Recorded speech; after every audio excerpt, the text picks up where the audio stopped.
Viral sosok Abah Sulaiman bagi-bagi uang Rp50.000 usai salat tarawih.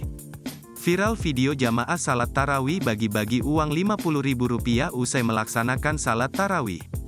Dari unggahan video tersebut, diketahui lokasi tempat jemaah dibagi-bagikan uang usai gelar salat tarawih yakni berada di Masjid Jami Al-Ilyas Panjalinan Sayap Mas Gondanglengi Kulo Kabupaten Malang Provinsi Jawa Timur.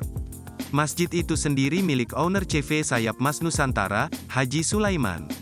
Tampak seorang pria mengenakan kaos hitam dan sarung membagikan uang pecahan Rp50.000 pada para jamaah anak kecil.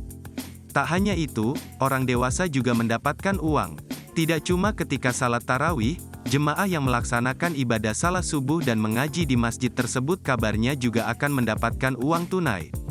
Jika salat subuh pada hari biasa, akan diberi Rp20.000, untuk salat subuh pada hari Jumat sebesar Rp50.000, dan untuk mengaji saat asyar Rp20.000.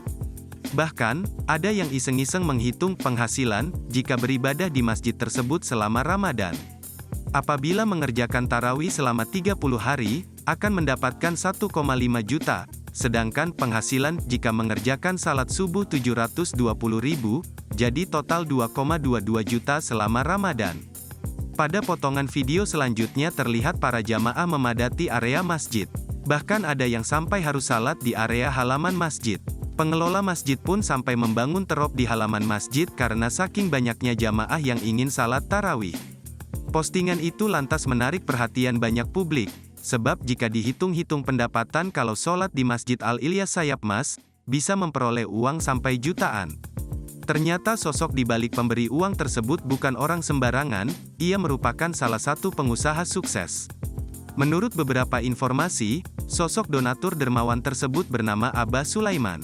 Ia merupakan seorang pengusaha rokok ternama di Malang, Jawa Timur.